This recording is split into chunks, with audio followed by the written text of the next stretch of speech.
Embora a Bíblia apresente o sábado como dia sagrado de adoração, instituído por Deus, observado pelos crentes do Velho Testamento, por Jesus e pelos apóstolos no Novo Testamento, a maioria dos cristãos hoje santifica o domingo.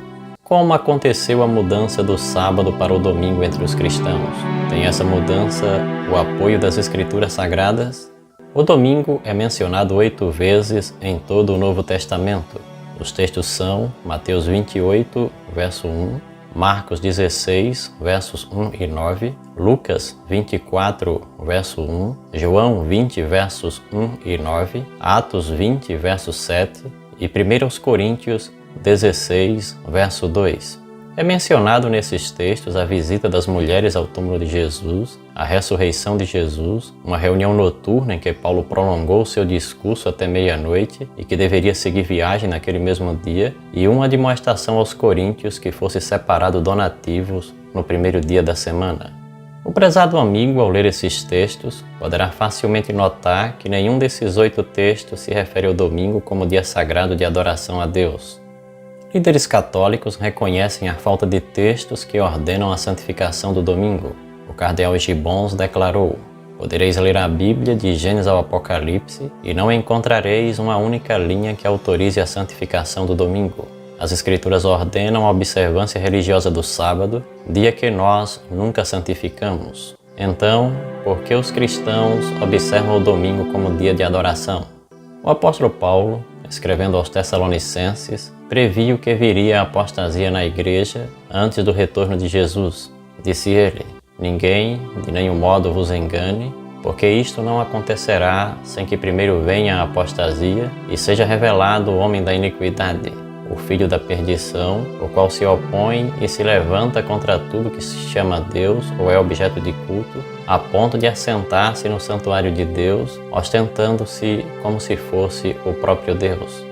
Segundo aos Tessalonicenses 2, versos 3 e 4. Ao profeta Daniel também foi revelado a futura apostasia da igreja e que esse movimento iria prosperar. Disse ele: "E deitou por terra a verdade, e o que fez prosperou." Daniel 8, verso 12. A história confirma a apostasia na Igreja de Cristo. Gradualmente, algumas mudanças foram introduzidas na igreja cristã, entre elas o domingo como dia de adoração, para rivalizar com o sábado, que era observado também pelos judeus, com o argumento de que a ressurreição de Jesus nesse dia tornou esse dia sagrado. Pouco a pouco, o domingo foi ganhando espaço entre os cristãos e o sábado bíblico foi sendo deixado de lado. A mudança do dia de adoração do sábado para o domingo, conforme revela a história, foi gradual e progressiva. A primeira lei dominical foi promulgada por Constantino, imperador romano, em 7 de março de 321 d.C. A Igreja Católica adotou oficialmente o domingo no ano 364 d.C., no Concílio da Calcedônia. Um dos argumentos usados pela Igreja Católica é que ao Papa foi dada a prerrogativa de mudar as leis divinas. O Catecismo da Igreja assim reza: "O mandamento da Igreja determina e especifica a lei do Senhor. Aos domingos e nos outros dias de festa de preceito, os fiéis têm a obrigação de participar da missa." No Catecismo da Igreja Católica, os mandamentos são apresentados com o domingo no lugar do sábado. A pergunta que fazemos é: Deus concorda que substituamos o mandamento de Deus pela tradição humana? Pode o homem alterar as leis divinas? O que disse Jesus?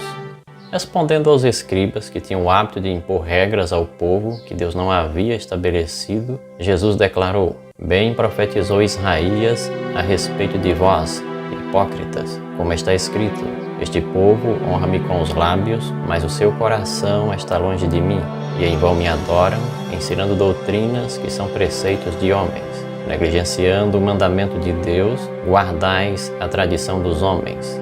Marcos 7, versos 6 a 8. No Sermão do Monte, Jesus claramente disse quais eram suas intenções para com a lei de Deus. Ele disse: "Não penseis que vim revogar a lei ou os profetas, não vim para revogar, vim para cumprir. Porque em verdade vos digo, até que o céu e a terra passem, nem um i ou um tio jamais passará da lei, até que tudo se cumpra.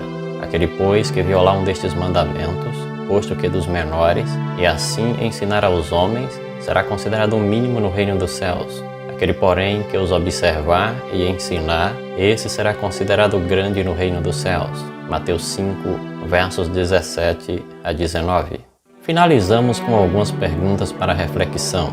Se Jesus tivesse o desejo que os cristãos abandonassem o sábado estabelecido por Deus em sua lei e substituísse esse mandamento pelo domingo, não teria ele estabelecido um mandamento claro a esse respeito, como Deus fez em relação ao sábado, quando por meio de Moisés deu instruções detalhadas a esse respeito, já que em relação ao batismo e Santa Ceia, o Salvador deu instruções claras a esse respeito? A segunda pergunta: o domingo foi estabelecido com base na compreensão das Escrituras ou foi um equívoco dos cristãos que também adotaram outras práticas, como por exemplo, veneração a Maria, mãe de Jesus, veneração de santos mortos, batismo de crianças, missa pelos mortos e confissão auricular?